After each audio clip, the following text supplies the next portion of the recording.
Hello my dear future bankers, welcome back to my channel and welcome back to another video. I hope आप सब लोग पढ़ रहे होंगे। अभी आपके पास तीन चीज़ें हैं पढ़ाई करने के लिए। SBI PO prelims, IBPS PO mains का रिजल्ट आ चुका है, IBPS PO का इंटरव्यू एंड SBI क्लर्क। ठीक है, और कोई एग्ज़ाम नहीं है तो हमें पूरा फोकस अपने इन तीनों चीज़ों पर रखना है। और जिनका IBPS PO मेंस नहीं हुआ, please do not gate discouraged. और हमें उससे एक इंस्पिरेशन लेनी है कि अगर नहीं हुआ तो मेरी ही कुछ कमी होगी, अब मुझे उस पर काम करना है। So now this is the high time कि हम अपनी प्रिपरेशन को दोबारा से ट्रैक पर लेकर आएँ। ठीक है, दो ही एग्जाम्स हैं जिनका नहीं हुआ। ठीक है, SBI PO प्रीलिम्स करना है और SBI क्लर्क करना है। ठीक है, दैट इज़ ऑल। तो आई होप मैंने आपको बता दिया है क्या कुछ आपको करना है। हमारा क्लर्क का एग्जाम पहले आएगा, उसके बाद SBI PO आएगा। ठीक है, लेकिन ये निगलेक्ट मत करना कि मैं SBI PO की प्रिपरेशन बाद में कर लूँगा या कर लूँगी। तो मुझे जो बहुत ज़्यादा बार क्वेश्चन पूछा जा रहा है वो ये है कि क्या प्रीलिम्स का SBI PO prelims and SBI clerk का प्रीलिम्स, इन दोनों के मॉक्स की फ्रीक्वेंसी क्या होनी चाहिए? क्या हम डेली एक एक मॉक दें या फिर ऑल्टरनेट डेज पर मॉक्स दें? तो मैं दो सिनेरियोज में आपको बता देती हूँ। ठीक है, जिन बच्चों की प्रिपरेशन अच्छी खासी है उनको डेली दोनों मॉक्स देने हैं। PO का भी एक मॉक PO का प्रीलिम्स का, एक मॉक क्लर्क का प्रीलिम्स का। लेकिन जिन बच्चों को लगता है कि मेरे में अभी कुछ थोड़ी सी कमियां हैं, तो आप प्लीज़ अभी वीकनेसेस के ऊपर काम करिए। सेक्शनल मॉक्स उस सेक्शन के दीजिए एंड ऑल्टरनेट डेज पर मॉक्स दीजिए। ठीक है, ये हो गया।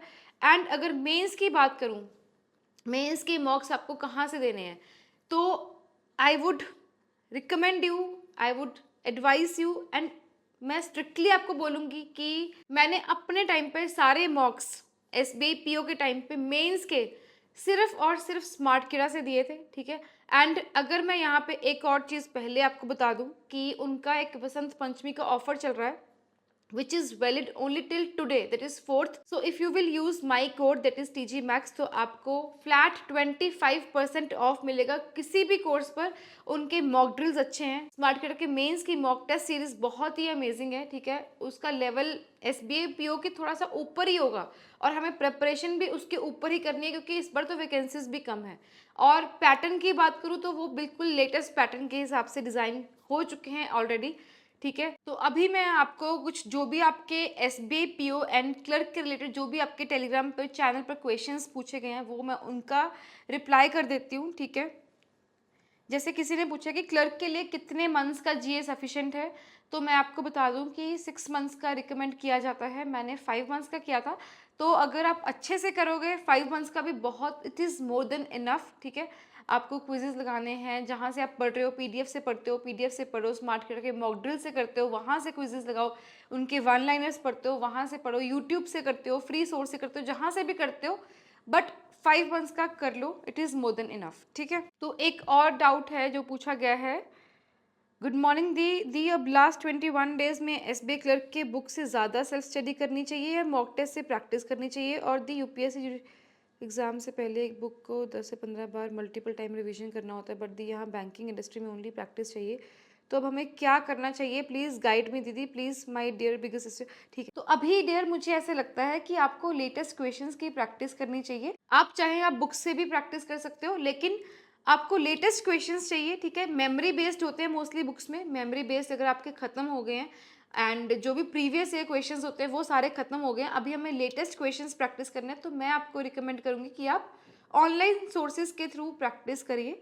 ठीक है, क्योंकि बुक्स में सारे प्रीवियस ईयर क्वेश्चंस होते हैं, previous year questions and memory based, वो भी इंपॉर्टेंट होते हैं। अगर आपने वो सारे कर लिए हैं उसके बाद now you should switch to online questions, जैसे लेटेस्ट क्वेश्चंस। ठीक है, एक एस्पिरेंट ने लिखा है, hello I hope you will read this message, I had just graduated and started pursuing banking preparation for IBPS PO and SBI PO, but like you said about quant in your video, I am also very weak in maths even for simple questions, but I am practicing and will do it. I just need a favor from you, can you please tell me the best book for quant reasoning and English so that I can perform well? Dear, मुझे लगता है कि अगर आप banking की preparation start कर रहे हो, इनिशियल फेज पर हो, तो आपको पहले पूरा सिलेबस खत्म करना चाहिए, उसके बाद बुक्स में से आपको प्रैक्टिस करनी होती है। बुक्स जो बैंकिंग की आपको मिलेंगी, बेसिकली आपको मिलेंगी प्रीवियस ईयर क्वेश्चंस की and chapter wise and topic wise questions की, तो वो मैं आपको बाद में बताऊंगी। पहले आप पूरा सिलेबस खत्म कर लीजिए सारे सब्जेक्ट्स का, क्वांट, रीजनिंग एंड इंग्लिश का, उसके बाद आपको बुक्स के थ्रू प्रैक्टिस करनी होती है, ठीक है। तो यार ये कुछ क्वेश्चंस थे, बहुत सारे क्वेश्चंस हैं, लेकिन मैं ट्राई करूंगी हर वीडियो में 3 से 4 क्वेश्चंस ले पाऊँ, ठीक है। तो अभी मैंने आपको बता दिया मॉक्स की फ्रीक्वेंसी क्या होनी चाहिए, बेस्ट सोर्स भी बता दिया आपको मेंस के मॉक टेस्ट का कौन सा है, उसके ऊपर डिस्काउंट का भी आपको मैंने बता दिया, और करंट अफेयर्स भी बता दिया कि क्लेरिकल के लिए कितने मंथ्स का करना है, कैसे करना है। उसके बाद अभी अगर मैं एक और इम्पॉर्टेंट बात बताऊँ, एक एस्पिरेंट थे, मैंने टेलीग्राम लाइव रखा था 20 मिनट्स का, तो उन्होंने मेरे से पूछा कि मेरे से कि एक पजल को, रीजनिंग के पजल को प्रीलिम लेवल के कितना टाइम लगना चाहिए, मिनिमम टाइम। तो मैंने उनको बताया कि अराउंड 5 मिनट्स अगर आप SBI PO का प्रीलिम्स लेवल पजल सॉल्व कर रहे हो, एंड हर दिन हमें ट्राई करना है कि उसको हम टाइम को कम करें, बढ़ाए नहीं। 5 से 6 मिनट नहीं होने चाहिए, 5 से 4 मिनट हो जाए तो ठीक है, लेकिन 6-7 नहीं चलेगा, बिल्कुल भी नहीं चलेगा। तो आप मेक श्योर करिए कि आपकी प्रैक्टिस उस लेवल तक चल रही है कि आप SBI PO प्रीलिम्स लेवल के पजल विद इन 5 मिनट्स कर पा रहे हो, ठीक है। उसके बाद मैं अगर एक और चीज, एक मेजर इशू यहाँ पर एड्रेस करूँ तो वो ये है कि इंग्लिश में हमारी गलतियां बहुत ज्यादा हो रही हैं। तो एक एस्पिरेंट और थे, ठीक है, लाइव पे, तो उन्होंने बोला कि मैं नॉवेल्स रीड करती हूँ, कि मैं उसको एक हैबिट डेवलप कर रही हूँ ताकि मुझे हेल्प हो रीडिंग कॉम्प्रिहेंशन में, क्योंकि मुझे रीडिंग कॉम्प्रिहेंशन समझ में नहीं आती, मैं स्टार्टिंग टू एंडिंग पढ़ते पढ़ते पूरी भूल जाती हूँ कि ऊपर क्या लिखा था, ठीक है। ये सबके साथ होता है। तो मैंने उनको सबसे पहले यही बोला कि आपको नॉवेल्स नहीं पढ़ने हैं अभी, क्योंकि आप काफ़ी टाइम से प्रिपरेशन कर रहे हो, अभी हमारे पास नॉवेल्स पढ़ने का बिल्कुल टाइम नहीं है। हमें अगर अपनी रीडिंग हैबिट को इम्प्रूव करना है तो उसके लिए हम पढ़ेंगे एडिटोरियल्स। प्लीज़ एडिटोरियल्स पढ़ने हैं आपको, एडिटोरियल्स की समरी देखनी है, एडिटोरियल्स की वोकैबुलरी आपको देखनी है, उसको समझना है कि वो कहना क्या चाह रहा है। स्किमिंग भी आपको एडिटोरियल से ही सीखनी है, ठीक है। एंड देन उसके बाद एक और चीज़ मैं बताऊं, जैसे आप मॉक देते हो, ठीक है, आप जल्दी जल्दी में मॉक में रीडिंग कॉम्प्रिहेंशन पढ़ नहीं पाए, क्वेश्चंस आपने स्किप कर दिए, तो क्या होता है ना, रियल मीनिंग ऑफ मॉक खत्म हो जाता है। हम मॉक्स को किस लिए अटेम्प्ट करते हैं कि हमें अपनी वीकनेसेस पता चले, लेकिन हम उसको किस एंगल से देखने लगते हैं कि हमारे मार्क्स अच्छे आ जाएं, बस जल्दी से जो क्वेश्चन आते हैं वो कर दें। लेकिन ये जो प्रैक्टिस वाला फेज होता है, इसमें हमें अपनी वीकनेसेस को देखना होता है। तो अगर आपकी रीडिंग कॉम्प्रिहेंशंस वीक है, इंग्लिश वीक है, आप उसको मॉक को सबमिट करो, आराम से दो, सीखो, अपनी गलतियों के ऊपर काम करो, फिर चाहे मॉक की फॉर्म में अगले मॉक्स दो।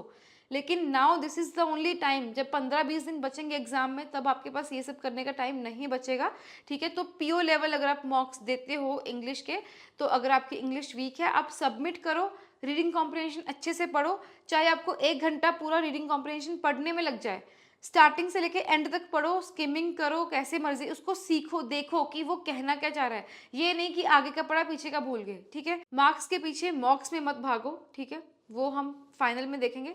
अभी टाइम है, अभी अपनी वीकनेसेस पर काम करो, एंड बाकी की चीज़ें मैं आपको नेक्स्ट वीडियो में बताऊंगी। अभी शॉर्ट रखते हैं इस वीडियो को। So see you in the next video very very soon. Bye bye.